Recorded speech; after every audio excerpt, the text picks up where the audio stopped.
This is Zach from the Libertarian Party of Nebraska, and I am on with Alex Merced, who recently has announced that he is running for the vice chair position in the Libertarian National Committee, meaning he would be the vice chair of the National Party. Alex, how are you doing today? I'm doing great. Thanks for having me on today. Thank you for being on. You're the first person that I've been able to get on for vice chair. I've had a couple people who thought they were going to run, and I scheduled an interview, and then they decided they weren't. So I wanted to get you quick before you decided you weren't going to run. I'm running. Once Okay, I start, I don't stop. well that's good.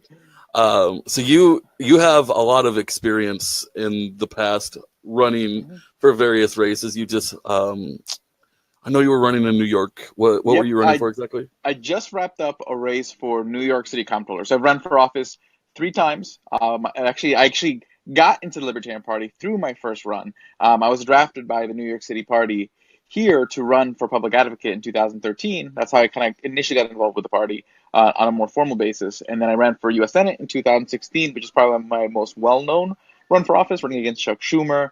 Got to do a lot of statewide TV, traveled the state. Got to really see the challenges of sort of being a third-party candidate, trying to run a very serious campaign, doing the fundraising, doing the traveling, doing the events, the whole deal. And then this year, I ran as New York City Comptroller, really focusing on the pension issue and trying to basically communicate about fiscal issues and communicate about sort of getting New York City on a better fiscal track. Okay. So the Libertarian National Committee, how about, because I will stumble over this, how about you explain what the Libertarian National Committee does? Got it. So the Libertarian National Committee is basically the committee of the National Party. So basically, when people buy their memberships and people donate to the party, those funds go into the National Party, and basically how those funds get spent, what kind of strategies get employed, a lot of those decisions are made by the Libertarian National Committee. So in that case, the members, the 8 regional members, the 5 at-large members, the chair and the vice chair. So they make decisions about how these funds get allocated, and which sets the strategy and the resources that are going to be available for candidates, party chapters, whether they're state or county. So basically, it determines really kind of how the party focuses, what it focuses on, and how it functions on a national basis. Okay. So I assume that because you're running, that there's an issue that we are doing or not doing that you are passionate about. So what is it that's driving you to run for vice chair? Mainly, I think one, having been a former candidate, have been an officer in a couple county parties, and just being as involved with the party as I've been in the last year, and focusing a lot on messaging and marketing. I think there's a lot of perspective that I can bring to LNC meetings. So basically, yeah. So one is I want to contribute. Like I don't think there's any we're on some drastically wrong direction or anything like that. The LNC has been doing good stuff, hiring people for PR for the party, making marketing moves, which is a good thing. But I think being vice chair that I can facilitate. So certain things that I want to do that I've already been doing. It's like the great thing about vice chair is that the vice chair is sort of a very sort of wide open position. Basically, what the vice chair does is they act as the chair in the absence of the chair. Aside from that, there's not really specific responsibilities that they have other than to assist the chair. But I want to use that position to really help unite the party. The party has a lot of factions that sometimes don't get along or have a hard time communicating with each other. And we do share a lot of the same goals, same hopes and aspirations as far as the world we want to create. I'm sort of known as sort of being a nice guy, someone that pretty much I think most groups within the party get along with fairly well. So I want to be sort of that uniting figure that can help feed feedback to the LNC and help the LNC best represent all these factions and help these factions work together better. So in doing so, I've created the Caucus Congress. So I've already had reps from many of the different caucus groups within the party.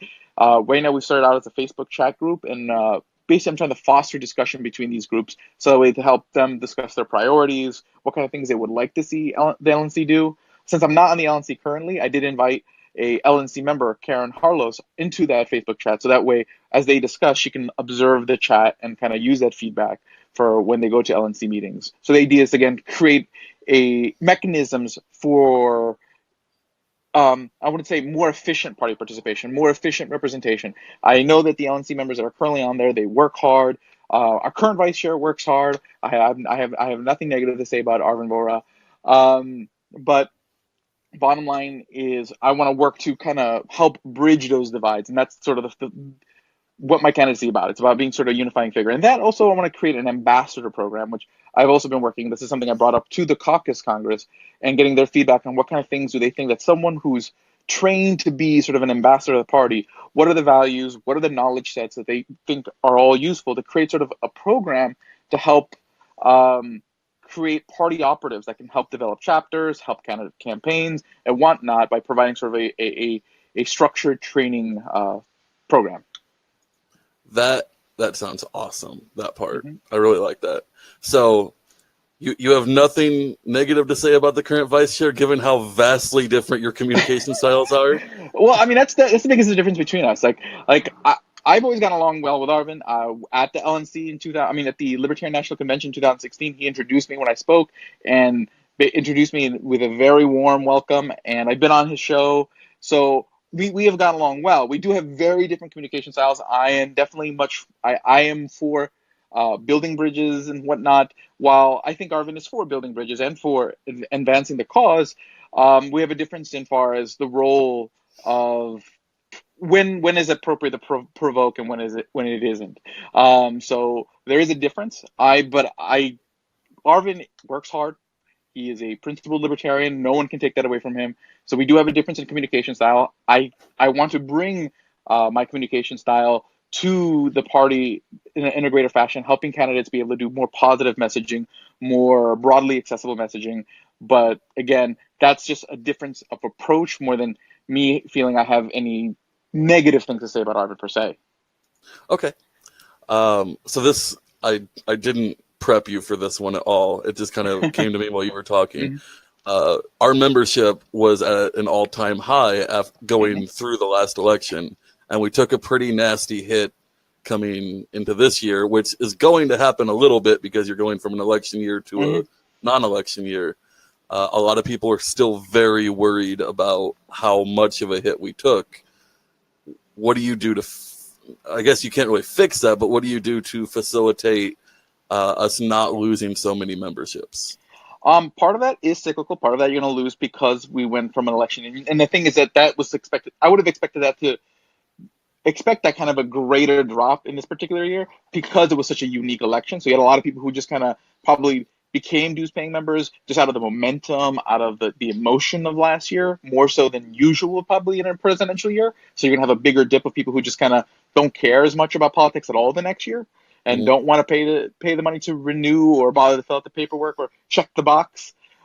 But I think we could improve our retention levels. But a lot of that comes down at the county and state levels, at the ability to keep people engaged, which can be difficult. I see chapters that do it well. I see chapters that don't, that struggle with that. And again, a lot of that has to do with just, the way a meeting is run, what tasks, because what happens is a lot of times in some meetings, people go there and no business is really discussed. And it ends up people come to a meeting for a political party because they want to get involved. They want to be working on something.